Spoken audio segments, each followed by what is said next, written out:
Le projet d'Elena, c'est Abeilles de la Colline. C'est une entreprise familiale des Laurentides qui offre des produits de la ruche et de la forêt à tout le monde qui veut goûter la nature. L'idée de ce projet m'est venue par l'amour des abeilles, le miel et la nature. C'est un projet collaboratif entre les compétences en apiculture de mon conjoint et le mien en sciences biologiques et en gestion. Qu'est-ce que je trouve le fun, Elena, de ton projet, c'est que tu es vraiment passionnée par la nature. Puis aussi, on a besoin d'agricultrices comme elle.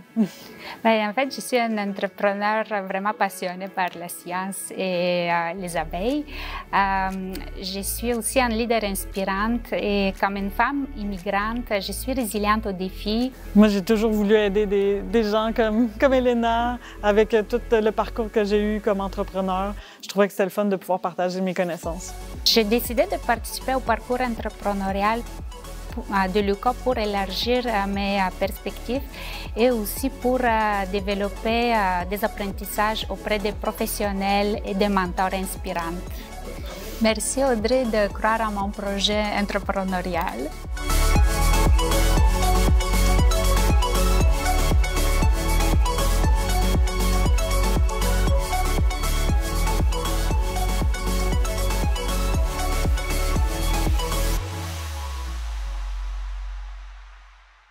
Bonjour, je m'appelle Elena et j'aimerais partager avec vous mon amour aux abeilles et ma motivation.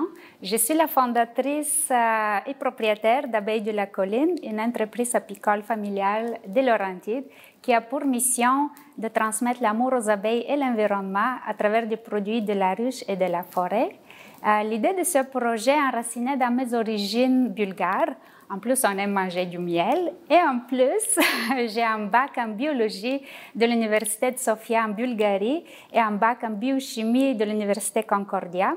Mon conjoint a suivi une formation en apiculture au Collège d'Alma au Québec. Et le fait d'avoir vécu pendant plusieurs années dans les Laurentides nous a fait naturellement curieux et respectueux envers l'environnement.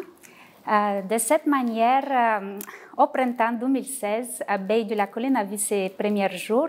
Nous avons commencé avec quelques ruches et année après année, avec beaucoup de patience et de persévérance, notre cheptel apicole a agrandi pour atteindre aujourd'hui 74 ruches.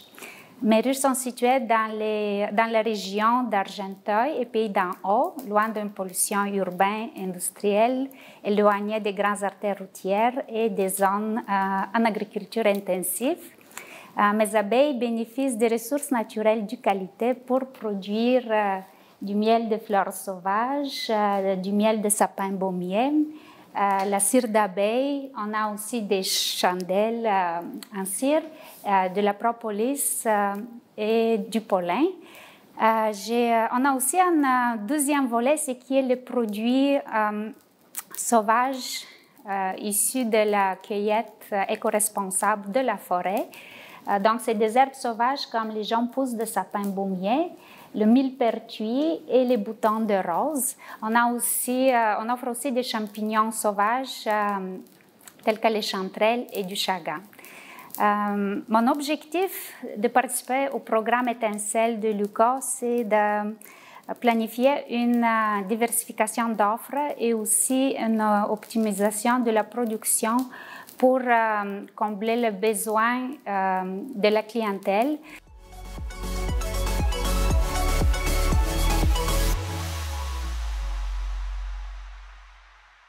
Merci beaucoup, Elena, pour ce super pitch. On sent l'amour et la passion derrière votre projet. On se sent aussi en confiance avec votre expertise. Dis-moi, je serais curieuse de savoir au niveau de... On sait que les abeilles, en fait, c'est des êtres vivants résilients et aussi peut-être vulnérables peut-être au changement climatique. Est-ce que vous savez déjà comment vous allez vous adapter à ce genre d'éventualité-là? Oui, bien, notre moyen d'élevage va au rythme des abeilles. Donc, on a choisi déjà des zones qui sont loin des zones agricoles avec une agriculture intensive, en fait, juste pour diminuer l'effet de certains inconvénients que ça pourrait créer aux abeilles. Puis, le milieu naturel, c'est un milieu qui offre une diversification de nutriments. Puis, avec cette diversification de l'offre que les abeilles ont sur leurs assiettes, elles bâtissent un meilleur système immunitaire. Je me sens super bien. C'est comme une abeille qui a parcouru un champ rempli de fleurs. C'est ma passion. C'est évident que j'aime parler des abeilles, du miel, tout ce qui vient de la forêt, la nature. Je trouve que c'est très important que les gens prennent leur temps de repenser leur façon de vivre et de retourner aux sources. J'espère que j'ai convaincu. C'est moi qui se sens à l'aise de parler. Puis j'adore ce sujet parce que je trouve que c'est important. Ça donne des ailes.